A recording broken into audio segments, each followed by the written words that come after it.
بسم اللہ الرحمن الرحیم۔ السلام علیکم عزیز طلبہ، میں آپ کا اردو ٹیچر ممتاز حمید قریشی۔ آج کا جو ہمارا سبق ہے وہ ہے لوح اور قالین۔ صنف ادب کے لحاظ سے یہ سبق ایک ڈرامہ ہے، اسے لکھا ہے مرزا ادیب نے۔ سب سے پہلے ہم مرزا ادیب کا تعارف پڑھتے ہیں، ہم اس پر سوالات کے جوابات بھی آپ کو بنوائیں گے۔ مرزا ادیب کا اصل نام دلاور علی اور قلمی نام مرزا ادیب ہے۔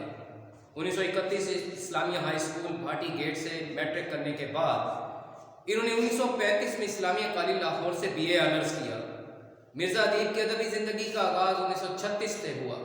اس زمانے میں اسلامیہ کالج لاہور میں بہت سی علمی و ادبی شخصیتیں موجود تھیں جنہوں نے مرزا کے ادبی ذوق کو پروان چڑھانے میں معاونت کی۔ مرزا نے ابتدائی دور میں شعر و شاعری کی طرف توجہ دی، مگر جلدی اسے ترک کر کے افسانہ اور ڈرامہ نگاری کی طرف آ گئے۔ انہوں نے 1935 میں رسالہ ادب لطیف کی ادارت سنبھالی اور طویل عرصے تک اس سے وابستہ رہے۔ پھر ریڈیو پاکستان میں ملازم ہو گئے۔ مرزا ادیب یک بابی اور ریڈیائی ڈرامہ نگاری میں اہم مقام رکھتے ہیں۔ تقسیم ہند کے بعد اردو ادب میں یک بابی ڈرامے کو جو فروغ ملا، اس میں مرزا ادیب نے اہم کردار ادا کیا۔ وہ معاشرے کے نبض شناس تھے، اس لیے ان کے ڈراموں میں موضوعات عام اور روزمرہ زندگی سے متعلق ہیں۔ اپنے معاشرے کے انسانی خواہشات اور توقعات کو مرزا ادیب نے خاص اہمیت دی ہے۔ مرزا ادیب نے کردار نگاری کے سلسلے میں بھی گہرے مشاہدے، انمول بصیرت اور فنکارانہ گرفت سے کام لیا ہے۔ انہوں نے زندگی کے عام کرداروں کو ڈرامائی کرداروں کا درجہ دیا ہے۔ ان کے مکالمے نہایت برجستہ، مختصر اور برمحل ہوتے ہیں۔ یہی وجہ ہے کہ ان کے ڈراموں میں قاری یا ناظر کی دلچسپی شروع سے آخر تک برقرار رہتی ہے، جو کسی بھی کامیاب ڈرامہ نگار کی سب سے بڑی خصوصیت ہے۔ ان کے ڈراموں کے اہم مجموعوں کے نام یہ ہیں: آنسو اور ستارے، لوح اور قالین، ستون، فصیل شب، خاک نشین، پس پردہ اور شیشے کی دیوار۔ ان کے علاوہ صحرا نورد کے خطوط، صحرا نورد کے رومان اور مٹی کا دیا، جو ان کی آپ بیتی ہے، ان کی زندہ رہنے والی کتابیں ہیں۔ یہ تھا بیٹے مرزا ادیب کا تعارف۔ اب امتحان میں اسی تعارف سے بھی سوالات آ سکتے ہیں اور میں آپ کو ان کے جوابات بتاتا ہوں۔ سب سے پہلا ہے سوال، مرزا ادیب کب پیدا ہوئے؟ مرزا ادیب 1914 میں پیدا ہوئے۔ مرزا ادیب کا اصلی نام اور قلمی نام بتائیں۔ مرزا ادیب کا اصلی نام دلاور علی اور قلمی نام مرزا ادیب ہے۔ اس کے بعد ہے، انہوں نے رسالہ ادب لطیف کی ادارت کب سنبھالی؟ انہوں نے رسالہ ادب لطیف کی ادارت 1935 میں سنبھالی۔ آخری 3 لائنوں میں ہے، ان کے ڈراموں کے اہم مجموعوں کے نام لکھیں۔ ان کے ڈراموں کے اہم مجموعوں کے نام یہ ہیں: آنسو اور ستارے، لوح اور قالین، ستون، فصیل شب، خاک نشین، پس پردہ اور شیشے کی دیوار۔ یہ تھے بیٹے تعارف پر سوالات اور ان کے جوابات۔ نیکسٹ پیج پر ہے، اب ڈرامہ ہے لوح اور قالین۔ اس میں سب سے پہلے کردار جو اس ڈرامے میں ہیں ان کے نام لکھے ہوئے ہیں۔ بابا جو ایک نوکر ہے، تجمل ایک سیٹ، ایک سرمایہ دار شخص، اختر جو ایک غریب مصور ہے، رؤوف جو سیٹ تجمل کا پرائیویٹ سیکریٹری ہے۔ سب سے پہلے ہے منظر، سردار تجمل حسین کی کوٹھی النشاط کا ایک وسیع کمرہ۔ یہ کمرہ اختر اسٹوڈیو کے طور پر استعمال کرتا ہے۔ نہایت اعلیٰ فرنیچر سے آراستہ، فرش پر قالین، آراستہ کے معنی سجا ہوا، دیواروں پر مشہور مصوروں کے شاہکار، مصور تصویر بنانے والا۔ ایک طرف ریڈیو سیٹ، کچھ فاصلے پر صوفہ سیٹ اور کرسیاں۔ شمالی دیوار کے ساتھ لگی ہوئی دونوں الماریوں میں مجلد کتابیں۔ مجلد کے معنی ہے بیٹے جلد کی ہوئی۔ کارنس اور تپائیوں کے اوپر تر و تازہ پھولوں سے مزین گلدان، دروازے اور کھڑکیوں پر ریشمی پردے۔ وسط میں ایزل پر کینوس جو ابھی تک سادہ اور صاف ہے، وسط کہتے ہیں درمیان کو، اور ایزل کہتے ہیں اس سٹینڈ کو جس پر مصور کھڑے ہو کے وہ تصویر بناتا ہے، اس پر چارٹ وغیرہ لگا کے یا بورڈ وغیرہ لگا کر۔